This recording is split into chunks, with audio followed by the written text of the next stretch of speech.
जय हिंद जय भारत स्टूडेंट्स, कैसे हो? मैं सेल्फ प्रवीण कुमार प्रजापति, मैं आपके सामने लेके आया फिर से नए वीडियो के साथ नया बैच। और बैच का नाम है अग्निपथ बैच। क्या नाम है? बैच का नाम है हमारी अग्निपथ बैच, जिसके अंदर हम आपको दे रहे हैं गणित और विज्ञान के टोटली संपूर्ण सॉल्यूशन एक्सप्लेनेशन वीडियोस। ठीक है, सॉल्यूशन एक्सप्लेनेशन मतलब जिसमें आपको बुक्स के 1 बाय 1 एक एक लाइन बहुत अच्छे ढंग से, अच्छे तरीके से, अच्छे कंसेप्ट के साथ समझाया जा रहा है और व्यवस्थित ज्ञान को व्यवस्थित तरीके से आपको यहाँ पर समझाया जाएगा। जो आपका गणित का डर है, विज्ञान का डर है, वो दूर किया जाएगा।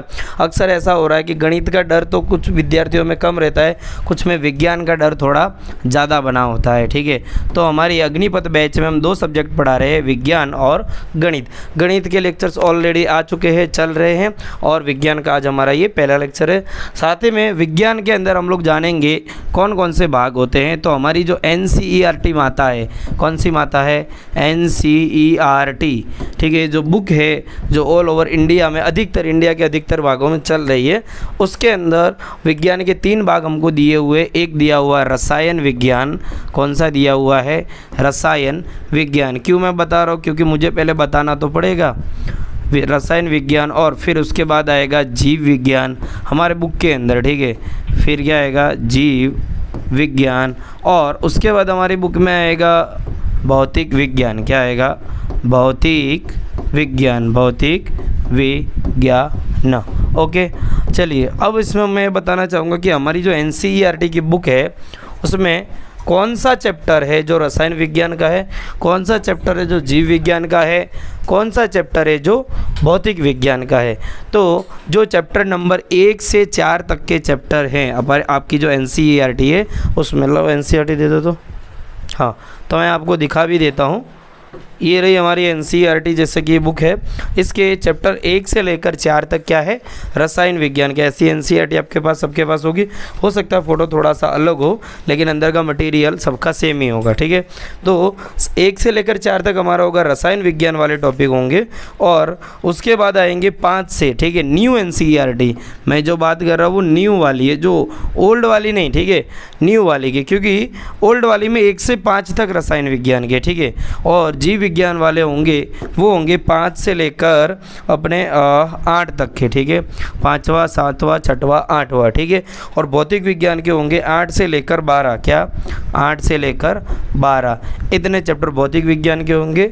सॉरी, 9 से 12 इधर मैं लिखना चाहूँगा, 9 से 12। ठीक है, 1 से 4 रसायन विज्ञान, 5 से 8 जीव विज्ञान, और भौतिक विज्ञान होगा 9 से 12। अच्छा, तो मैं यहाँ पे एक बात ये बता देता हूँ कि यहाँ से जो होगा वो प्रकाश वाला चैप्टर चालू होगा, और इधर से 5वां चैप्टर है जैव प्रक्रम। कौन सा है? जैव प्रक्रम। ठीक है, जैव प्रक्रम से आपका स्टार्टिंग होगी। ओल्ड वाले NCERT में ये 6ठा चैप्टर है, क्योंकि ओल्ड वाले में कुछ 15-16 चैप्टर थे, जो अभी उसमें से कुछ चैप्टर कट भी गए हैं, कुछ टॉपिक भी कटे हैं। ठीक है, अच्छा, रसायन विज्ञान में हम देखेंगे कि हमारे चैप्टर 1 से लेकर 4 तक है, और आज हम जो शुरुआत करेंगे वो रसायन विज्ञान के पहले चैप्टर की शुरुआत करेंगे, और उसके बाद 5वां चैप्टर पढ़ेंगे, फिर उसके बाद 9वां, इस तरीके से पढ़ेंगे। ऐसा नहीं होगा कि 1 से 4 पहले रसायन पढ़ेंगे, फिर 5 से 8 या 9 से 12, क्योंकि आप जो 10th बोर्ड की प्रिपरेशन कर रहे हो उसके अंदर जैसे एग्ज़ाम होएगी, पहली आपकी एग्ज़ाम होती है, फिर फाइनल एग्ज़ाम होती है, फिर बोर्ड एग्ज़ाम होती है। कुछ जगह ऐसा होता है, या सेमेस्टर वाइज भी हो सकता है। तो उसमें क्या होगा, 2-3 चैप्टर आपके रसायन विज्ञान के होंगे, 2-3 जीव विज्ञान के होंगे, 2-3 भौतिक विज्ञान का होगा, और लास्ट में एक 13वां चैप्टर भी है, और ये होगा पर्यावरण वाला। कौन सा?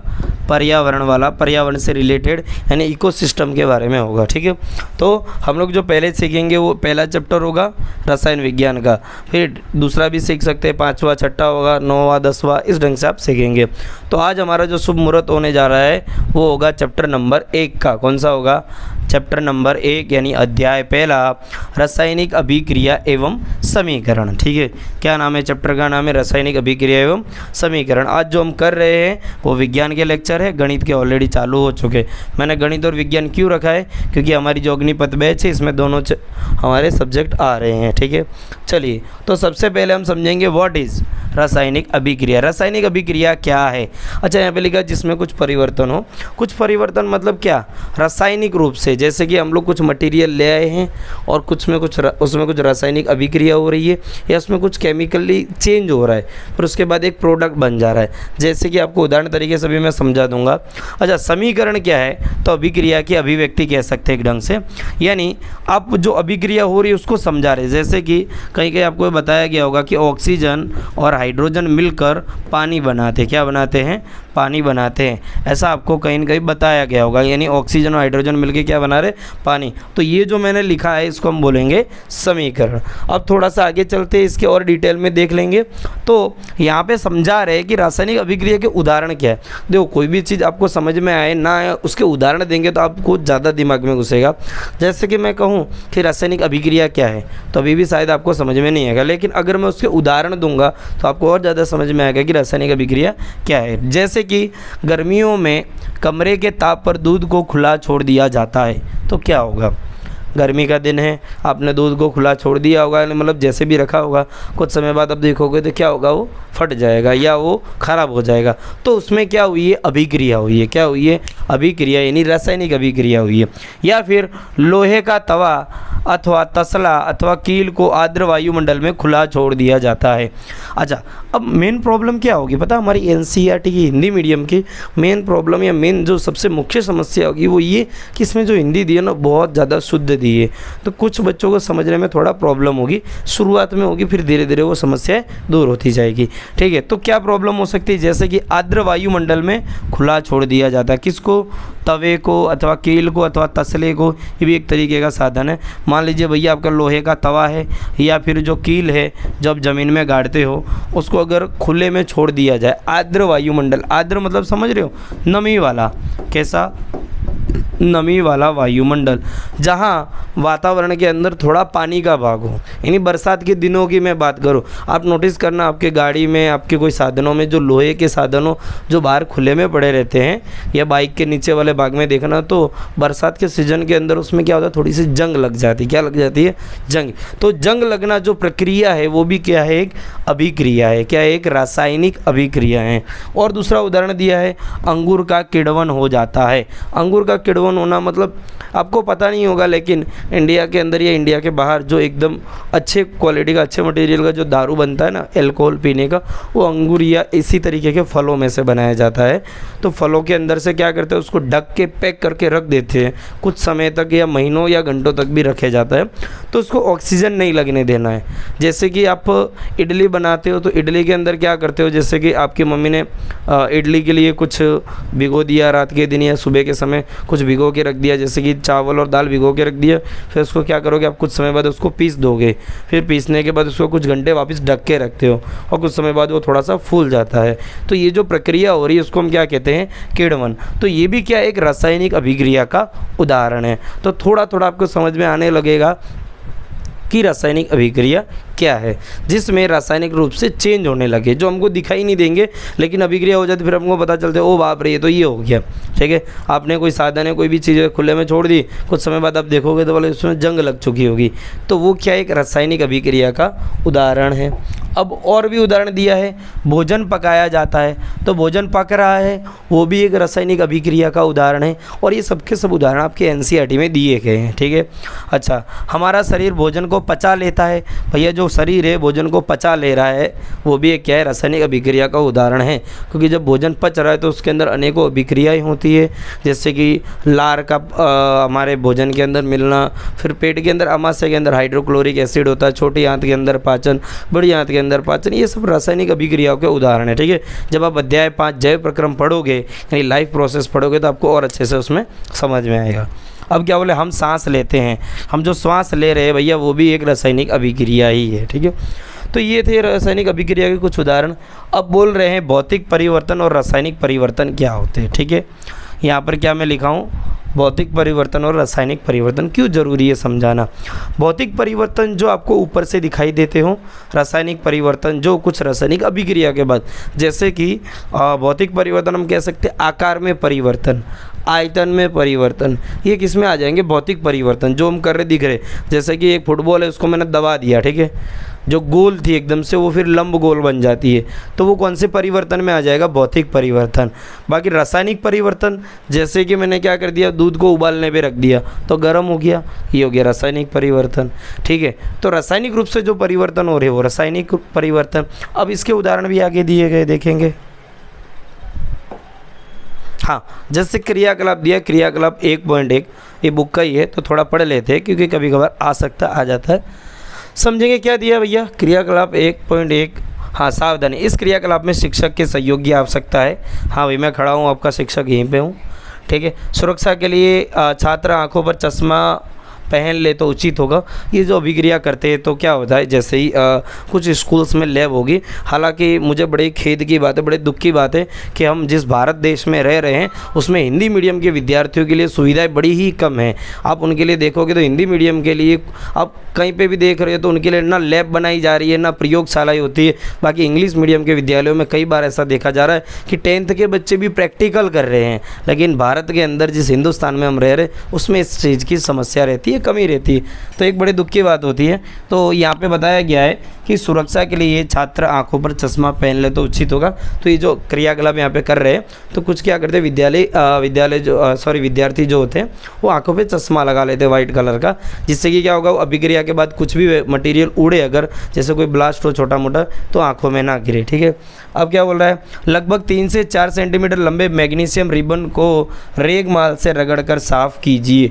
यहाँ पे एक पट्टी ले ली है मैग्नीशियम की, क्या लिए, पट्टी, इतने लंबे मैंने पट्टी ले ली मैग्नीशियम की, फिर उसको रेगमाल से साफ़ कर दे। रेगमाल मतलब एक तरीके का मटेरियल है, हम कह सकते हैं कपड़ा होता है, जिससे हम उसको अच्छे से साफ़ कर रहे हैं। चलो साफ़ कर दिया, फिर इसे चिमटे से पकड़कर स्पिरिट लैंप या बर्नर से इसका दहन कीजिए तथा इससे बनी राख को वॉच ग्लास में इकट्ठा कीजिए, जैसा कि चित्र 1.1 में दिखाया गया है।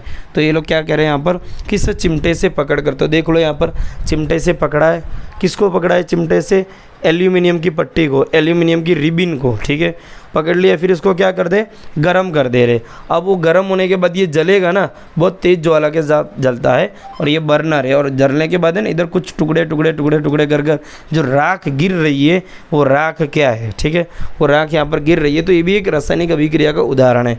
तो यहाँ पर क्या हो रहा है मैं आपको बताना चाहूँगा, जैसे कि मैंने मैग्नीशियम लिया, भाई क्या लिया, मैग्नीशियम, उसको किसके साथ जलाया, ऑक्सीजन के साथ जलाया। किसके साथ, क्योंकि कोई भी चीज़ जब जल रही है या उसका दहन हो रहा हो, यहाँ पे लिखा है दहन, दहन का अर्थ यही होता है आप उसको जला रहे हो। ठीक है, तो कोई भी वस्तु या तत्व, यहाँ पर देखो जैसे मैग्नीशियम तत्व को हम ऑक्सीजन के साथ क्या कर रहे हैं, दहन कर रहे हैं, यानी जला रहे हैं, तो ये आगे जाकर क्या बना रहा है, मैग्नीशियम ऑक्साइड। क्या बना रहा है, मैग्नीशियम ऑक्साइड। मुझे यहाँ पे संतुलित करना पड़ेगा। अब आप बोलोगे भैया संतुलित क्या है, तो भी आगे जस्ट इसके आगे दिया हुआ है। तो देखो मतलब 2 मैग्नीशियम थे, 2 मैग्नीशियम के अणु इधर भी होने चाहिए, ऑक्सीजन के 2 दूनी 4 है, और इधर भी 2 दूनी 4 हो जाने चाहिए, सॉरी 2 है तो ये भी 2 हो गए। हो क्या रहा है रियल में, वो मैं समझाना चाहता हूँ कि मैग्नीशियम है, मैग्नीशियम की पट्टी है जिसको Mg से दर्शाते, इसको जला के यहाँ पे बिखर रहे, जल रहा है, और कटोरी में कुछ मटेरियल मिल रहा है। ठीक है, और यहाँ पे लिखा है वो क्या है, देख लो, मैग्नीशियम ऑक्साइड है। ठीक है, अच्छा यहाँ पे दिया वॉच ग्लास, तो मैं बता दूंगा कि वॉच ग्लास क्या होता है, एक कांच का पात्र होता है, एक कांच का कटोरा होता है, वो वॉच ग्लास कहा जाता है। ठीक है, बर्नर मतलब क्या होता है, एक तरीके से छोटा सा हम कह सकते हैं गैस स्टोव कह सकते हैं, जो आप घर पर जलाते हो, लेकिन वो बहुत छोटा होता है, रिस्की कम होता है इसके लिए। ठीक है, अच्छा यहाँ पे क्या दिया, चित्र 1.1 में मैग्नीशियम रिबन का वायु में दहन कर मैग्नीशियम ऑक्साइड को वॉच ग्लास में इकट्ठा करना। तो हम कर क्या रहे, मैग्नीशियम रिबन का वायु में दहन कर रहे हैं, ये मैग्नीशियम है, इसका दहन कर रहे हैं ऑक्सीजन के साथ। ठीक है, फिर क्या हो रहा है, मैग्नीशियम ऑक्साइड बन रही है, जो राख बन रही है ना, उसका जो मटीरियल है वो क्या है, मैग्नीशियम ऑक्साइड है। अब देखो आगे देखते हैं बुक में, तो इससे बनी राख को वॉच ग्लास में इकट्ठा कर लीजिए। चलो देखो कर लिया, राख बन गई, वॉच ग्लास में इकट्ठा कर लिया। अब आगे क्या दिया है, जैसे कि चित्र 1.1 में दिखाया गया, देख लो। अच्छा, मैग्नीशियम रिबन का दहन करते समय इसे अपनी आँखों से यथासंभव दूर रखिए। भाई जलाते समय इसको आँखों से, ऐसा नहीं कि मतलब चलो भाई मैग्नीशियम की पट्टी ले लिए और भाई वो रेगमाल से साफ़ करके हम ले लिए, बर्नर को ऐसे जला रहे, तो हो सकता है आँखों पे तकलीफ़ हो जाए, क्योंकि जो मैग्नीशियम की पट्टी जब जलती है ना तो एकदम इतनी तेज़ प्रकाश से जलती है कि आप जब मैं यहाँ पे एक वीडियो ले आऊँगा नेक्स्ट लेक्चर में, जिसमें आपको दिखा दूँगा कि मैग्नीशियम की पट्टी उसको जला रहे तो कितनी तेज़ चल रही है। ठीक है, चलिए इतना हो गया, ये हमारा क्रियाकलाप 1.1 था। अच्छा, फिर मैंने यहाँ पे लिखा है ज़रूरी तत्व, क्योंकि अब इधर आपको मैंने यहाँ पे लिखा है, देख लो, मैग्नीशियम है, ऑक्सीजन के साथ जला है। आपको पता कैसे चलेगा कि मैग्नीशियम को Mg से दर्शा रहे, ऑक्सीजन को O2 से। हालांकि ये तो चलो तत्व जो नॉर्मल है, हाइड्रोजन को H से H2 से दर्शा रहे, ऑक्सीजन को O2 से, कार्बन को C से। लेकिन हमको मिनिमम कुछ तत्वों के बारे में पता तो होना चाहिए, बेसिक, यानी उसको हम बोलेंगे बेसिक्स ऑफ केमिस्ट्री, वो तो हमें पता होने चाहिए थे। ठीक है, तो ये क्या हुई है भैया, एक रासायनिक अभिक्रिया। क्या हुई है, रासायनिक अभिक्रिया, एक उदाहरण ही है। ठीक है, अभी जो आप देख रहे थे ना कि लोहे की कील ली है, फिर उसको आप नमी में रख दे रहे हैं, यानी बरसात की सीज़न में आप बाहर रख दे रहे हो, तो क्या होगा, उसके ऊपर जंग लग जाएगी। क्या होगा, जंग लग जाएगी। क्या होगा, जंग लग जाएगी। तो इसी तरीके से ये भी एक अभिक्रिया है। जब हम उसको जला रहे हैं तो क्या हो रहा है, मैग्नीशियम को जला रहे तो क्या हो रहा है, उसका दहन कर रहे तो क्या मिल रहा है, मैग्नीशियम ऑक्साइड बन जा रहा है। ठीक है, अच्छा, अब यहाँ पे जो बात लिखी है, क्या लिखा है, पुनरावर्तन तत्वों के नाम और सूचक। मैंने पुनरावर्तन क्यों कह रहा है, क्योंकि मैं रिवीजन, मैंने इसका अर्थ क्या होता है, रिवीजन। क्या होता है इसका अर्थ, रिवीजन। तो हम लोग रिवीजन कर रहे हैं, मतलब कौन सी क्लास का, 8th और 9th का। क्यों कर रहे हैं, क्योंकि बड़ा ही ज़रूरी है। मैं अगर ऐसे रैंडमली लिख दूं कि एल्यूमिनियम है, चलो इसका परमाणु क्रमांक क्या है, तो शायद आप ना भी बता पाओ। लेकिन अभी अभी जैसे मैंने साइंस के 3 भाग पढ़े थे, कितने भाग पढ़े थे, 3। अभी अभी यहीं पर मैंने 3 भाग बताए थे विज्ञान के, जो आपके बुक में दिया गया है। हाँ, ये वाला। तो भाई ये जो रसायन विज्ञान है ना, इसमें आपको बेसिक्स ऑफ केमिस्ट्री, यानी केमिस्ट्री का बेस या आधार हम कहेंगे, आधार यानी बेसिक हम कहेंगे, वो जानना ज़रूरी हो जाता है। और बेसिक से बेसिक चीज़ जो इसकी हो जाएगी वो अभी मैं आपको यहाँ पर बताने जा रहा हूँ। ठीक है, क्या होगी, ये हो गया, ये भी हो गया, ये भी हो गया। हाँ, तो इसके बेसिक में क्या आ जाएगा, जैसे कि हाँ, ये रहा। आपने बचपन में सीखा होगा, शायद नहीं भी सीखा होगा, तो आज हम लोग अच्छे से इसको सीख लेंगे। जैसे कि आपने सीखा होगा कि भाई कोई भी एक तत्व है, कोई भी एक तत्व है, या आपने सीखा होगा कोई भी परमाणु है, उसके अंदर क्या क्या होता है। ठीक है, क्या क्या होता है उसके अंदर। तो परमाणु की अपरमाणवीय कणों के बारे में सीखा था 9वीं क्लास में, जब आपने पढ़ा होगा। और मुझे लगता है बहुत कम लोग पढ़ते हैं 9वीं में, क्योंकि आंखें तो 10वीं में आके ही खुलती हैं कि हाँ भाई हमको तो पढ़ना है, हम तो 10वीं में आ गए हैं। इसके लिए तो मैं बताना चाहूँगा, रदरफोर्ड के प्रयोग किए होंगे, थॉमसन परमाणु मॉडल आपने शायद पढ़ा होगा। मैं शायद इसीलिए प्रयोग कर रहा हूँ क्योंकि ज़रूरी नहीं सबने पढ़ा हो। तो उस समय हम लोगों ने पढ़ा था कि तत्व या परमाणु जो है वो 3 तरह की चीज़ों से मिलकर बना होता है, कोई भी तत्व। ठीक है, और तत्व कुल कितने हैं हमारे पास, 118 तत्व है। कितने हैं, 118 की गिनती है हमारे पास। या एटम या परमाणु हम कहेंगे, क्या, एटम्स। एटम बम सुने हैं ना लोग, एटम बम बोलते हैं, वो परमाणु ये बम जो होते हैं। ठीक है, परमाणुओं से बनने वाला बम परमाणु बम, और उससे बनने वाला इंग्लिश में क्या बोलते हैं, एटम बम। और कुछ इंग्लिश के भिखारी होते हैं, वो क्या बोलते हैं, आइटम बम। ठीक है, तो जो तत्व यानी परमाणु है कुल 118 है। और हर एक तत्व, चाहे वो हाइड्रोजन हो, चाहे वो हीलियम हो, चाहे वो लिथियम हो, वो 3 घटकों से बना होता है। वो 3 घटक कौन कौन से हैं, प्रोटॉन, कौन कौन से हैं, प्रोटॉन, इलेक्ट्रॉन। भाई ये 10वीं में कहीं नहीं लिखा है, मैं कह सकता हूँ गारंटी से, लेकिन सीखना आपको ज़रूरी है।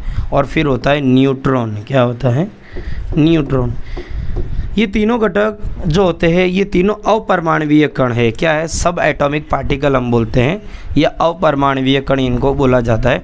आपसे बोर्ड में नहीं पूछा जाएगा कि क्या न्यूट्रॉन अपरमाणवीय कण है, ऐसा नहीं पूछा जाएगा, लेकिन हमें समझना ज़रूरी हो जाता है। क्यों, क्योंकि जो 4 चैप्टर है वो इसी पे टिके हुए हैं। अब बोर्ड वाले को तो नहीं पता होता है ना कि आप लोग 9वीं पढ़े है कि नहीं पढ़े, हालांकि उनको पता ही होता है, फिर भी वो लोग, उनको पता है कि आपने नहीं पढ़ा है तो वो क्वेश्चन नहीं पूछते। ठीक है, हाँ, लेकिन हमको तो पढ़ना पड़ेगा अच्छा रिजल्ट लाने के लिए। तो प्रोटॉन होते हैं, इलेक्ट्रॉन होते हैं और न्यूट्रॉन होते हैं। और इन दोनों के अंदर, इन दोनों के अलावा, जैसे कोई तत्व मैंने लिया भाई, हीलियम लेते, ऑक्सीजन। ठीक है, क्या लिया, ऑक्सीजन। क्या लिया, ऑक्सीजन। ऑक्सीजन जो गैस है वो O2 के फॉर्म में वातावरण में रहती है, लेकिन ऑक्सीजन को दर्शाते हैं किससे हैं, O से दर्शाते हैं। ये क्या मैंने दर्शाया, ऑक्सीजन। ठीक है, अब आपको पता होना चाहिए भाई कि ऑक्सीजन के अंदर प्रोटॉन कितने हैं और इलेक्ट्रॉन कितने, दो चीज़ें तो पता होनी चाहिए। न्यूट्रॉन वाली बात आपको 11वीं में सीखनी है, ठीक है। तो प्रोटॉन कितने और न्यूट्रॉन कितने होते हैं आपको इसमें ध्यान रखना ही पड़ेगा, ठीक है। अब मैं बता दूं कि भाई इसके अंदर जो प्रोटॉन होते हैं वो 8 होते हैं, इलेक्ट्रॉन भी 8 होते हैं। तो आप बोलोगे सर आपको कैसे पता कि आप चेक करने गए थे, लेकिन भाई मैं भी तो पढ़ा लिखा हूँ ना, इसके लिए मैं आपको 1 से लेकर 20 तक के, कहाँ से 1 से लेकर 20 तक के तत्वों के यहाँ पे नाम लिख के दूंगा जो आपको ध्यान रखना है, तैयार रखना, ठीक है। और उसको तैयार रखने की ट्रिक भी एक छोटी सी यहाँ पर बता दूंगा जिससे आपको ईजीली तैयार हो सके, ठीक है। क्योंकि यहाँ पे 8 है प्रोटॉन और hydrogen, helium, lithium, beryllium, boron, ये कभी सुने थे आप लोग।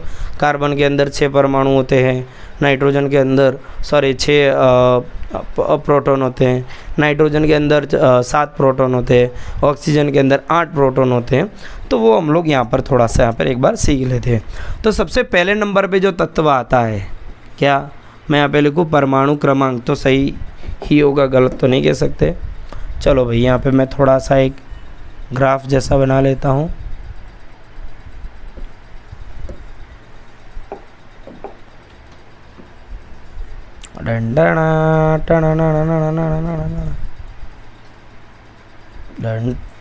किधर जा रहा ससुरा,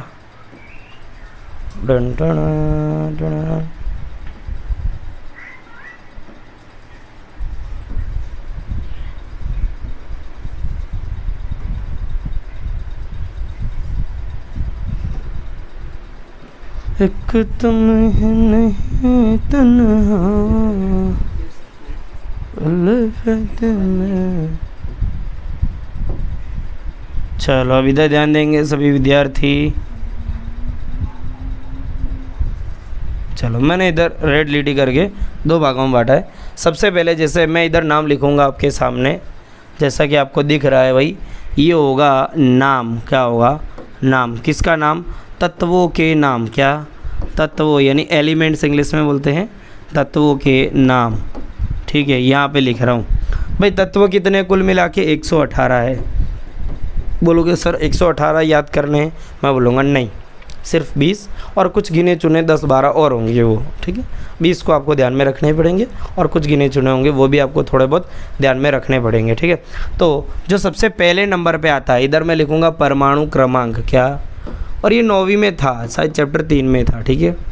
परमाणु क्रमांक यानी कौन से नंबर पे आ रहा है? तो भैया सबसे पहले पे आता है हाइड्रोजन। कौन आता है? हाइड्रोजन, ठीक है। अरे मैं थोड़ा पेन चेंज कर लेता हूँ, हाँ फैंसी कलर ले लेता हूँ। और हाइड्रोजन को दर्शाते किससे हैं? H से। किससे? H से। दूसरे नंबर पे आता है भैया हीलियम। क्या आता है? हीलियम। हीलियम क्या? तो इसको दर्शाते He से। इसको अपने बोलेंगे संज्ञा या चिन्ह भी बोल सकते हैं, ठीक है। हीलियम। तीसरे नंबर पे आएगा लिथियम। क्या आएगा? लिथियम। और उसको दर्शाते हम Li से, ठीक है, लिथियम। चौथे पे आता बेरिलियम। बेरिलियम और उसको दर्शाते हैं Be से। पांचवें पे आता है बोरॉन। क्या आता है? बोरॉन और उसको हम दर्शाते हैं मात्रा और मात्रा B से, ठीक है। फिर से वही चीज़ यहाँ पर भी है। तो भैया फिर परमाणु क्रमांक और इधर मैं डालूँगा। छठे पे आता है कार्बन। कार्बन को दर्शाते C से हैं, ठीक है। सातवें पे आता है नाइट्रोजन। क्या आता है? नाइट्रोजन और उसको हम दर्शाते N से हैं। आठवें पे आता है ऑक्सीजन और उसको हम दर्शाते O से। नौवें पे क्या आता है?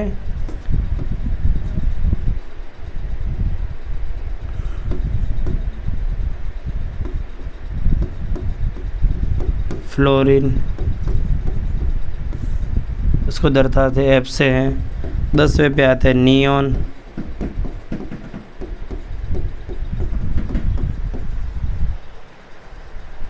क्या हुआ? ठीक है। 11वें पे आता है सोडियम।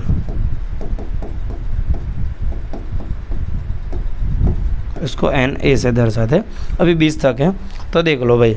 अब आप बोलोगे सर ये परमाणु क्रमांक कैसे आपने डिसाइड किया, या मैंने तो नहीं किया है, कुछ साइंटिस्टों ने डिसाइड किया था। इसको पहला ही क्यों दिया, इसको दूसरा ही क्यों दिया, इसको तीसरा ही क्यों दिया, ऑक्सीजन को 8वां ही क्यों दिया? क्या ऑक्सीजन को इधर भी तो रख सकते थे? ऑक्सीजन तो हमारी प्राणवायु है, ऑक्सीजन से तो हम जिंदा रहते भैया, तो उसको तो नंबर 1 देना चाहिए था। या नाइट्रोजन को पहला नंबर देना चाहिए था, क्योंकि वातावरण में सबसे ज़्यादा नाइट्रोजन है, लेकिन ऐसा नहीं किया। तो ये जो नंबर किस हिसाब से दिए है, परमाणु क्रमांक अर्थात इसके अंदर रही हुई प्रोटॉनों की संख्या। क्या कहेंगे? प्रोटॉनों की संख्या। तो मैं कहूँ कि हाइड्रोजन में कितने प्रोटॉन हैं? 1। हीलियम में कितने प्रोटॉन हैं? 2। लिथियम में कितने प्रोटॉन हैं? 3।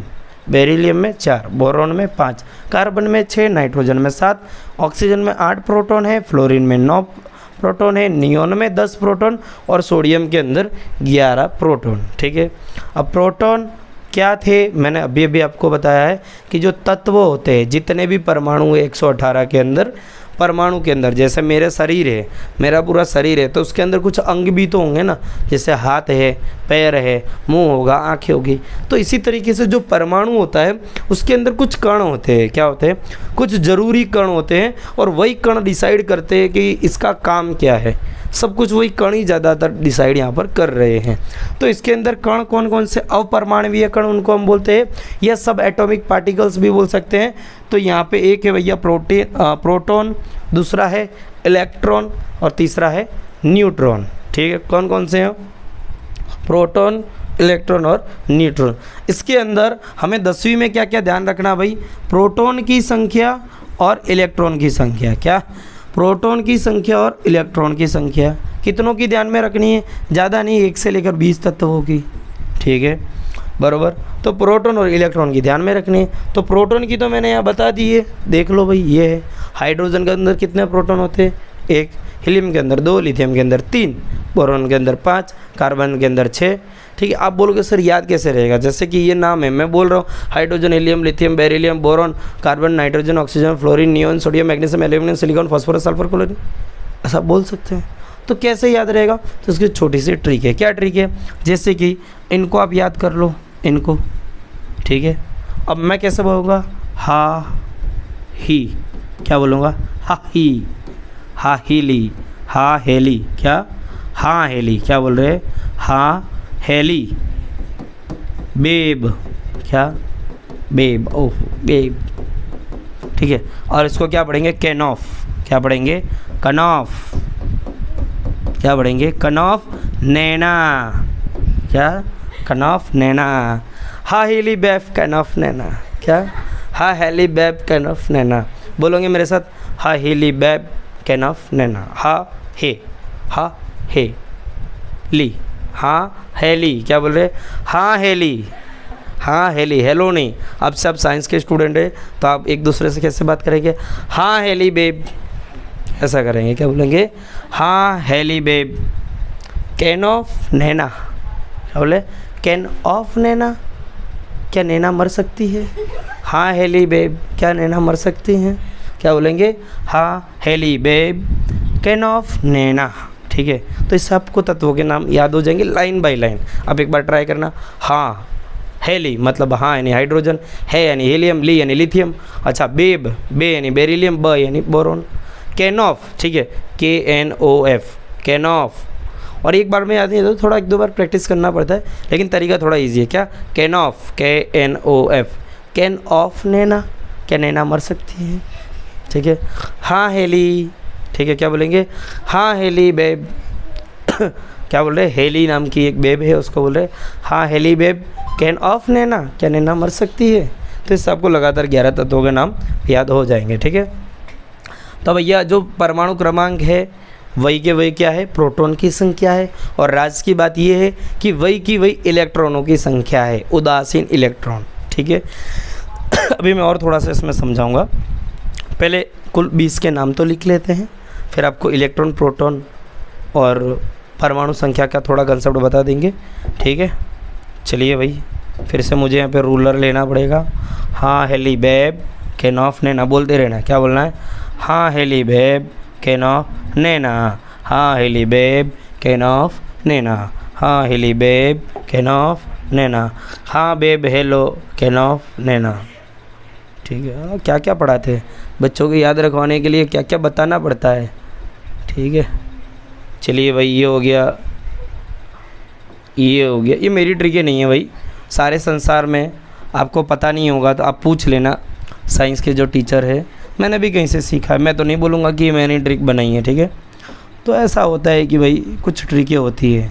अभी तो आवर्त सारणी वाला चैप्टर कट गया आपका 5वां, वरना तो पता नहीं क्या बैंगन आलू गाजर ऐसा था, बैंगन आलू गाजर इन थैला। वो 13वें चरण को याद करना था। नेपाल पाकिस्तान ऑस्ट्रेलिया सब भिखारी, वो 14वां ग्रुप होता था। कई सीता जी सुनो प्रभु। ठीक है, हाँ फिर कौन सा एक और था, क्या बोल रहे थे, फिर कल बाहर आई आंटी, फ्लोरीन क्लोरीन, ऐसा मुझे हमको याद रखना था। फ्लोरीन क्लोरीन ब्रोमीन, फिर ऐसा करके ATM, ऐसा मतलब फ्लोरीन क्लोरीन ब्रोमीन हमको लगातार याद करना था। 14वां ग्रुप आता था तो हम लोग याद कैसे रखते थे, फिर कल बाहर आई आंटी। ठीक है, फिर कल बाहर आई आंटी। तो तरीके होते हैं छोटे छोटे, ज़्यादा सीरियस नहीं ले जाने हैं, अपनी भावनाओं को कंट्रोल में रखना है। हाँ हाँ हेली बेब कैन ऑफ नैना, हाँ हेली बेब, हाँ हेलो बेब कैन ऑफ नैना, हाँ हेलो बेब क्या नैना मर सकती है। ओके क्लियर, नहीं मरेगी नैना भाई, नैना बड़ी चतुर है, नैना पढ़ लिख कर IAS अफसर बनेगी। तो हमने कहाँ तक सीखा था, 11वें नंबर तक हम लोग आए थे। ठीक है, अच्छा एक बात बताना ना, अगर आपको कोई पूछे, आप सोच भी तो सकते हैं, जैसे कि हाइड्रोजन H से शुरू हो रहा है, इधर H है, हीलियम ही, लिथियम L से, बोरोलियम BE से, बोरोन को B से, कार्बन को C से, नाइट्रोजन को N से, क्योंकि ये NOCARBON इंग्लिश में C से शुरू हो रहा है, ऑक्सीजन को O से, फ्लोरीन को F से, नियोन को N से, सोडियम को Na से। ये कौन सी बात है। ठीक है, तो भैया ये इसका आपको उत्तर है ना, कमेंट में आपको लिखना है। ठीक है, गूगल पे सर्च करना है, why the name of sodium is Na। ठीक है, सोडियम को Na से क्यों दर्शाते हैं, बड़ी उसकी लंबी चौड़ी हिस्ट्री मैं नहीं बताऊंगा। ठीक है, अब मेरे को बताना, या फिर मैं अगले लेक्चर में बताऊंगा। ठीक है, ठीक है, चलो अब वो 11वें नंबर पे था, हम लिखेंगे 12वां नंबर, 13वां, 14वां, 15, 16 इधर लिख लेते हैं, 16, 17, 18, 19 और 20 तत्वों को आपको ध्यान में रखना है। तो फिर कौन सा था, हाँ नियोन सोडियम, फिर आएगा मैग्नीशियम, फिर एल्यूमिनियम, फिर सिलिकॉन, फिर फॉस्फोरस, फिर सल्फ़र, फिर क्लोरीन, फिर आर्गन, फिर क्लार्क का, हाँ याद आया, मैं भी भूल गया तो मैंने भी वापस लिख दिया। चलो तो इधर क्या आ जाएगा भैया, मैग्नीशियम, क्या आ जाएगा मैग्नीशियम। अच्छा इसको मैंने संज्ञाओं को पहले लिख दिया, कोई बात नहीं। ठीक है, इसको क्या बोलेंगे, एल्यूमिनियम, क्या हो जाएगा, एल का मतलब एल्यूमिनियम। अच्छा मुझे अक्सर अच्छे रखने पड़ेंगे है ना, हाँ। फिर इधर क्या आ जाएगा, सिलिकॉन, क्या आ जाएगा, अब आप भी अपनी ट्रिक बना सकते हैं इसको याद रखने के लिए। फिर इधर क्या आ जाएगा, फॉस्फोरस, ये आ गया भैया फॉस्फोरस, फॉस्फोरस कौन सा रस, फॉस्फोरस। फिर इधर आ जाएगा सल्फ़र, सल्फ़र यानी माटी, आप खाते हो ना बचपन में तो खाई होगी। फिर आ जाता है क्लोरीन, फिर आता है आर्गन, ये बड़े चतुर है, आर्गन बड़ा चतुर आदमी है। फिर आ जाता है पोटेशियम, इधर फिर राज आ गया, साला नाम पोटेशियम से शुरू हो रहा है, लिखा के है। फिर ये आ रहा कैल्शियम, ये 20वें नंबर पे आ रहा है। ठीक है, चलिए भाई, तो अब ये आशा लगा के बैठे हो कि इसकी ट्रिक क्या है, आशा को निराशा में तो नहीं बदल सकते हैं। चलो फिर से वो वाला रिवीजन कर लेते हैं। हाँ हेली बेब कैन ऑफ नैना। ठीक है, hydrogen, helium, lithium, beryllium, boron, carbon, nitrogen, oxygen, fluorine, neon, sodium, magnesium, aluminium, silicon, phosphorus, sulphur, फिर क्लोरीन, फिर आर्गन, फिर पोटेशियम एंड कैल्शियम। तो वो वाला याद कैसे करेंगे, इधर देखेंगे। ठीक है, मांगे, आलसी, बीक, अच्छा पी से शुरू होता है, हाँ मांगे आलसी पैसा, ठीक है, हाँ पैसा, अच्छा ये पई, ये हो गया सा, ठीक है, स से ऐसा था ना। क्लार्क का, किसका मांगे? क्लार्क का, क्लार्क का, मांगे आलसी पैसा क्लार्क का। क्लार्क जो होते हैं ना, वो एक नौकरी, एक आदमी होता है जो सब हिसाब किताब रखता है। हाँ, स्कूलों में अक्सर क्लार्क होते हैं, और कुछ चिंदी मार्केट की स्कूलें होती है उनमें तो क्लार्क होते ही नहीं है। फिर उनमें एक व्यक्ति होता है या एक टीचर होता है या एक व्यक्ति होता है जो क्या क्लार्क का भी काम करता है, चपरासी का भी काम करता है, घंटी बजाने का भी काम करता है, सब काम एक ही व्यक्ति करता है। हम तो ऐसे थे बचपन में कि घंटियाँ हम ही बजाया करते थे। मैं एक स्कूल में गया, वहाँ पे तो घंटी बजाने के लिए अलग नौकर रखा हुआ है, ठीक है, वो भी इतनी फीस ले रहे थे। तो ऐसा होता है, ठीक है। तो मांगे आलसी पैसा क्लार्क का, तो आलसी किससे पैसा मांग रहा है? क्लार्क का। किसका पैसा मांग रहा है? क्लार्क का। मांगे आलसी, और आलसी मैं किनको बता रहा हूँ पता है? जो पढ़ाने में मेहनत नहीं करते हैं। अगर पढ़ाने में मेहनत करते होते तो यहाँ पे देखने थोड़ी आए होते, ठीक है। तो मांगे आलसी, मैं एक वीडियो लेके आने वाला हूँ जिसमें पूरी कोचिंग इंडस्ट्रीज़ का राज खोलने वाला हूँ।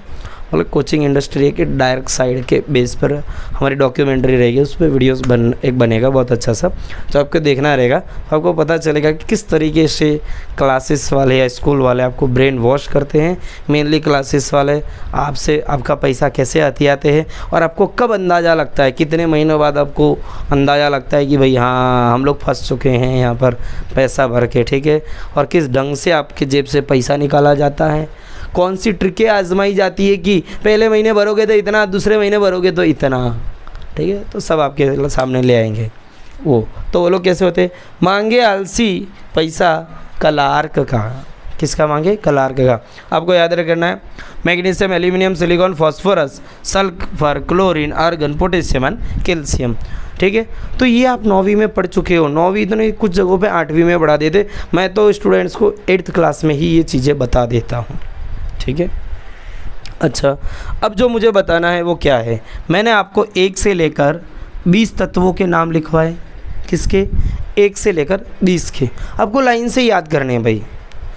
आप ऐसा नहीं कर सकते कि सर वो ऑक्सीजन ने, वो पोटेशियम ने, वो कैल्शियम। मैं बोलूँ तत्वों के नाम बोलो तो sir potassium, calcium, oxygen, pneumonia, कुछ भी आप बोल दो, नहीं चलता भाई। निमोनिया तो नहीं है, वो बीमारी है हकीकत में, ठीक है। तो नहीं चलता, आपको लाइन बाय लाइन याद करना पड़ेगा, क्योंकि हमें ये पता होना चाहिए होगा कि भाई किसके अंदर कितने प्रोटॉन है, ठीक है। तो मैंने यहाँ पे जो परमाणुओं की संख्या लिखी थी, क्या लिखी थी? परमाणु की संख्या लिखी थी यहाँ पर। वही परमाणु की संख्या बराबर उसमें उतने ही क्या होते भाई साहब? प्रोटॉन होते हैं। क्या होते हैं? उतने ही प्रोटॉन की संख्या भी होती है। उतने ही उसमें क्या होते हैं? प्रोटॉन की संख्या होती है, बराबर प्रोटॉन की संख्या। तो आपको अगर कोई पूछे कि भैया ऑक्सीजन में प्रोटॉन कितने होते हैं, तो देख लो, ये रहा ऑक्सीजन, ये रहा 8वें नंबर पे आया है। परमाणु की संख्या यानी परमाणु क्रमांक है, तो कितने हो गए? प्रोटॉन की संख्या 8। ये जो डिसाइड हुआ है ना, इनको जो नंबर दिया गया है, जो परमाणु संख्या जो दी गई है ना, परमाणु संख्या, वो प्रोटॉन की संख्या को ध्यान में रखकर ही दी गई है। बोले तेरे पास प्रोटॉन कितना? ऑक्सीजन भाई बोलेगा सर मेरे पास 8 है, चल तेरा नंबर 8। बोला तेरे पास प्रोटॉन कितने भाई? आजा। सिलिकॉन, तो क्या बोलेगा? सिलिकॉन क्या बोलेगा? सर मेरे पास तो 14 है, चल भाई तेरा नंबर 14। तो इस ढंग से उनके पास क्या दिए गए? उनको परमाणु क्रमांक दिए गए हैं। और परमाणु क्रमांक रियल में क्या है? प्रोटॉन की संख्या है। प्रोटॉन की संख्या मुंह छुपा के आया है, पर्दा लगा के, और आगे क्या लिख दिया भैया? परमाणु संख्या। हकीकत में वो क्या है? प्रोटॉन की संख्या, ठीक है। और उतने ही उसके अंदर होते इलेक्ट्रॉन। क्या मैं लिखूँगा? उदासीन परमाणु में इलेक्ट्रॉन। उदासीन परमाणु में इलेक्ट्रॉन की संख्या। अरे अरे अरे अरे अरे,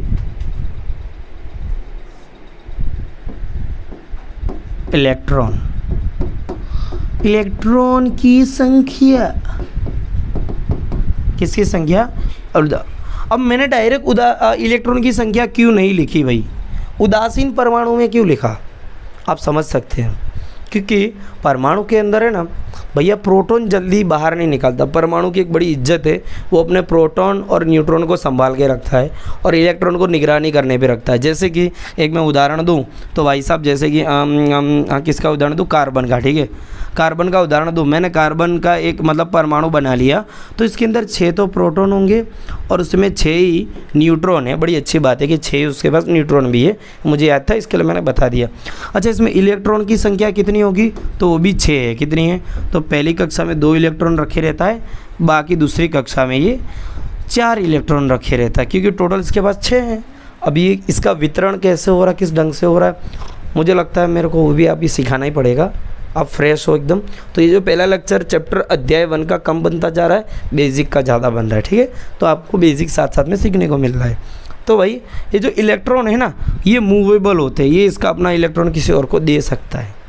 या मैं कहूँ जो फ्लोरीन है, क्या है, जैसे कि ये सोडियम है, आपको पता, आपने शायद पढ़ा होगा सोडियम क्लोराइड, क्या पढ़ा होगा, NaCl, सोडियम क्लोराइड पढ़ा था। आपने बोला था भैया Na+ होता है, Cl- होता है। अच्छा, आपने ये भी नहीं पढ़ा होगा, मुझे ये भी भरोसा है। लेकिन सोडियम कौन से नंबर पे आता है भैया, 11वें पे आ रहा है। कहाँ पे आ रहा है सोडियम, 11वें पे आ रहा है। तो इसमें प्रोटॉन कितने होंगे भैया, वो भी 11 होंगे, और इलेक्ट्रॉन भी कितने होंगे, 11 होंगे। लेकिन ये क्या करता है भाई साहब, कभी कभार ये अपना इलेक्ट्रॉन दूसरों को दे देता है, बोले ले भाई इलेक्ट्रॉन ले जा। तो ये अपना इलेक्ट्रॉन कभी कभार किसको दे देता है, क्लोरीन को दे देता है। किसको दे देता है, क्लोरीन को दे देता है। ये Cl- बन जाता है, ये प्लस बन जाता है। ये अपना इलेक्ट्रॉन इसको दे देता है, बोले ले भाई तू इलेक्ट्रॉन ले जा। तो अब ये उदासीन नहीं रहा। उदासीन मतलब क्या, मेरे को मेन चीज़ ये समझाना, ठीक है। अब अभी इसको थोड़ा सा साइड में रख दो, ये भी मैं बताऊंगा कैसा ट्रांसफ़र हो रहा है। लेकिन इलेक्ट्रॉन की संख्या तो ठीक है, उदासीन परमाणु में इलेक्ट्रॉन की संख्या नहीं। ऐसा परमाणु जो एकदम मतलब सीधा साधा है, कुंवारा सा है भाई, मतलब ना मेरे को इलेक्ट्रॉन लेना ना देना, मतलब मेरा इलेक्ट्रॉन मेरे पास है, ठीक है। तो सोडियम के अंदर इलेक्ट्रॉन की संख्या कितनी होगी भैया, 11। कितनी होगी, 11। प्रोटॉन की संख्या कितनी होगी, 11। प्रोटॉन जल्दी नहीं देता, क्योंकि प्रोटॉन है ना नाभिक के अंदर छुपा होता है, ठीक है। तो ये आपको ध्यान में रखना है। चलो एक और बात बता देता हूँ, इनकी स्थान कहाँ होता है। जैसे मैंने एक परमाणु बनाया है यहाँ पर आपके सामने, एक परमाणु अगर मैं बनाऊँ तो जैसे कि मैंने इधर बनाया है अपना सोडियम का ही, चलो सोडियम का क्या, Na+, Na ले लेते हैं, Na, ये क्या है, सोडियम। अच्छा भाई, सोडियम कौन से नंबर पे आता है, परमाणु क्रमांक क्या है सोडियम का, तो वो अभी मैंने बताया था आपको, ये 11वें नंबर पे आता है। अगर ये 11वें नंबर पे आ रहा तो इसमें प्रोटॉन कितने होंगे भैया, प्रोटॉन कितने होंगे, 11 प्रोटॉन होंगे और न्यूट्रॉन भी होंगे, ठीक है। अब इसमें न्यूट्रॉन की संख्या 12 हो जाती है। अब ये क्यों होती है, अभी आपको ध्यान में ही रखना है। आपको ध्यान रखना प्रोटॉन की संख्या, सिर्फ क्या, प्रोटॉन की, इधर से कंफ्यूज नहीं होना आपको फिलहाल, ठीक है। तो ये 11वें नंबर पे आ रहा था, इसमें प्रोटॉन की संख्या कितनी है, 11। कितनी है, 11 है। और इसी सोडियम के पास इलेक्ट्रॉन की संख्या कितनी होगी, वो भी 11 होगी। लेकिन ये जहाँ पर समाकर रखता है, ये वाला जो भाग है, अगर मैं इसको नाभिक बोल दूँ, क्या बोल दूँ, नाभिक, तो अच्छा रहेगा। या न्यूक्लियस भी बोल सकते हैं इंग्लिश में इसको, ठीक है। ये नाभिक होता है और इसकी बाहर कुछ कक्षाएं होती है, क्या होती है, कुछ कक्षाएं होती है, ठीक है। मैंने ये कक्षा बना दी। और जो इलेक्ट्रॉन होते हैं ना, ये प्रोटॉन, न्यूट्रॉन और अभी बचा इलेक्ट्रॉन। तो इलेक्ट्रॉन जो होता है ना भाई साहब, इसकी बाहर की कक्षाओं में घूमते रहते हैं। कहाँ घूमते रहते हैं, बाहर की कक्षाओं में घूमते रहते हैं। अब आप बोलोगे सर कौन सी कक्षा में कितने इलेक्ट्रॉन होंगे, तो हमेशा याद रखना है, आप किसी भी तत्व में इलेक्ट्रॉन भरो तो सबसे फर्स्ट वाली कक्षा होती है उसमें 2 इलेक्ट्रॉन, सेकेंड वाली में कितने होंगे भैया, 8 इलेक्ट्रॉन, थर्ड वाली में भी आपको कितने भरने हैं, 8 इलेक्ट्रॉन, और फोर्थ वाली में भी आपको भरने हैं 18 भरने, भी नहीं बोलेंगे, 18 भरने होते। लेकिन इतनी बारी आएगी ही नहीं, क्योंकि हम लोगों को 20 तक का ध्यान रखना, तो उसी तक का सोचेंगे, ठीक है। तो अब ये बताना भाई, मैंने यहाँ पर बनाया सोडियम परमाणु बना दिया है भैया, इसके नाभिक है, नाभिक के अंदर होते हैं प्रोटॉन और न्यूट्रॉन, ठीक है। तो ये भाई साहब नाभिक के अंदर है ना प्रोटॉन और न्यूट्रॉन, तो ये जल्दी किसी को लेते देते नहीं है, बोले मेरा प्रोटॉन और न्यूट्रॉन मेरे घर में, तुमको इलेक्ट्रॉन चाहिए तो ले जाओ, ठीक है। तो इसकी पहली कक्षा में कितने इलेक्ट्रॉन आएंगे, अगर मैं इधर इलेक्ट्रॉन बनाऊँ तो 1 इलेक्ट्रॉन, और मैं यहाँ पे बना देता हूँ दूसरा इलेक्ट्रॉन, ये पहली कक्षा। दूसरी कक्षा में कितने इलेक्ट्रॉन भरूंगा भाई साहब मैं, 8 भरूँगा। कितने, अभी कितने बच्चे, अभी तो इसके पास 11 है ना, 11 है ना इलेक्ट्रॉन, तो 2 इधर भर दिए, बाकी बचे 8 इसमें भर दो। 1 2 3 4 5 6 7 8। अभी भी आप टोटल करोगे तो कितना हो गया, ये 2 और 8 10 हो गए। अभी एक और बच्चा है ना, तो इसके लिए अब हम बनाएंगे तीसरी कक्षा। कौन सी कक्षा बनेगी, अब तीसरी कक्षा यहाँ पर बन जाएगी, ठीक है। और तीसरी कक्षा के अंदर अब कितने इलेक्ट्रॉन होंगे भाई साहब, इधर सिर्फ और सिर्फ एक ही होगा, क्योंकि कुल कितने इसके पास इलेक्ट्रॉन है, 11। तो जनरली क्या होता है, ये लोग जो कक्षाओं में इलेक्ट्रॉन घुमा रहे हैं अपने आजू बाजू इर्द गिर्द, इन इलेक्ट्रॉनों के कभी कभार लेन देन करते रहते, बोले ले भाई इलेक्ट्रॉन, दे दे भाई इलेक्ट्रॉन, ले भाई इलेक्ट्रॉन, दे दे भाई इलेक्ट्रॉन, और उसी से उनके बीच में बॉन्ड बन जाता है। जैसे कि नमक जो है उसमें होता है सोडियम क्लोराइड, तो सोडियम क्लोराइड के अंदर यही तो होता है, क्या, सोडियम क्लोराइड है, इधर सोडियम और क्लोरीन, ठीक है। तो क्लोरीन क्या करेगा, इससे एक इलेक्ट्रॉन ले लेगा। जब क्लोरीन और सोडियम एक दूसरे से इलेक्ट्रॉन का आदान प्रदान करते, ये अपना एक इलेक्ट्रॉन इसको दे देगा, तो ये आगे जाके नमक बना देता है। ये लो भाई नमक बन गया, ठीक है।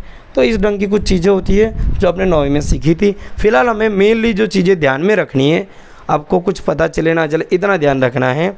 आपको इस तत्वों के नाम ध्यान रखने हैं, hydrogen, helium, lithium, beryllium, boron, carbon, nitrogen, oxygen, fluorine, neon और सोडियम।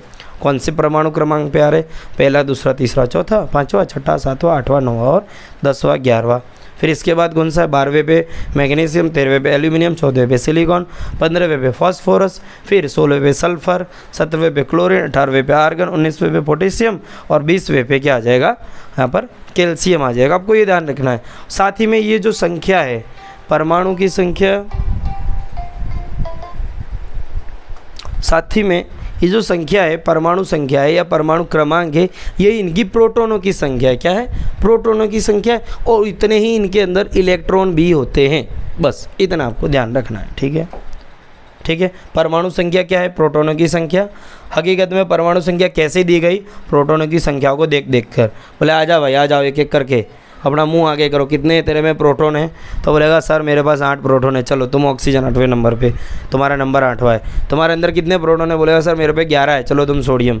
तुम आ गया भाई, तुम्हारे पास कितने प्रोटॉन है, तो बोलेगा सर मेरे में तो 18। अच्छा तुम्हारे में 18 है, तुम आर्गन। चलो तुम 18वें नंबर पर, ठीक है। और उतने ही उसके अंदर इलेक्ट्रॉन भी होते हैं। लेकिन उदासीन परमाणु में इलेक्ट्रॉन मतलब अभी तक उसने किसी को इलेक्ट्रॉन लिए दिए नहीं होते, कि कभी कभार ये लोग लेन देन भी कर लेते हैं, ठीक है। लेकिन जब उसने लेन देन नहीं की हो तब की बात है, ठीक है। चलो ये भी हो गया, ये भी हो गया। अब यहाँ पे आज हम लोग बुक की ये बात है थोड़ी सी ध्यान रखेंगे। तो ये थोड़ा सा बेसिक था। अब बुक पे आते हैं। यहाँ पे क्या लिखा है बुक के अंदर भाई, कि भाई रासायनिक अभिक्रिया के दौरान होने वाले परिवर्तन। पता कैसे चलेगा कि रासायनिक अभिक्रिया हुई है या नहीं हुई है, तो उसमें कुछ चेंज होते हैं। तो क्या चेंज हो रहा है, सबसे पहले अवस्था में परिवर्तन। अवस्था में परिवर्तन मतलब उसकी अवस्था बदल जा रही हो, जैसे कि ठोस से द्रव, द्रव से गैस बन जा रहा हो, ठीक है। लोहे को पिघला दिया या बर्फ़ को आप गर्म कर रहे, ठीक है। बर्फ़ को गर्म कर रहे तो क्या बन रहा है, पानी बन रहा है। पानी को और गर्म कर रहे तो क्या बन रहा है, गैस बन रहा है। तो ये क्या हो गई, इसकी अवस्थाएं। तो कितनी अवस्थाएं हैं, 3। कौन सी है, ठोस, द्रव और गैस। क्या है, गैस। ठोस को शॉर्टकट में हम एस से दर्शाते हैं, यानी सॉलिड इंग्लिश में बोलते हैं। और द्रव को एल से दर्शाते हैं, यानी इसको क्या बोलते हैं, लिक्विड बोलते हैं। और गैस को जी से दर्शाते हैं, क्योंकि इसको इंग्लिश में गैस बोलते हैं, ठीक है। तो अवस्था में परिवर्तन, जब अवस्था में परिवर्तन होगा तो हम कहेंगे कि यहाँ पे रासायनिक अभिक्रिया हुई है। समझ में आई बात है। जैसे कि ठोस है तो द्रव बन गया, या द्रव है तो गैस बन गया हो, तो वहाँ पे रासायनिक अभिक्रिया हुई है, ऐसा कहा जाएगा, ठीक है। अगली बारी है रंग में परिवर्तन। कभी कभार कुछ अभिक्रियाएं ऐसी होती है जब रंग में परिवर्तन हो जाता है, ठीक है। रंग में परिवर्तन कब होता है, कुछ अभिक्रिया होती है, अभी पानी पीला है, उसमें कुछ मटेरियल डाल दिया, गुलाबी हो जाए, जादू जैसा दिखाते, तो भी कुछ रंग में परिवर्तन, ये भी रासायनिक अभिक्रिया का भाग हो जाएगा।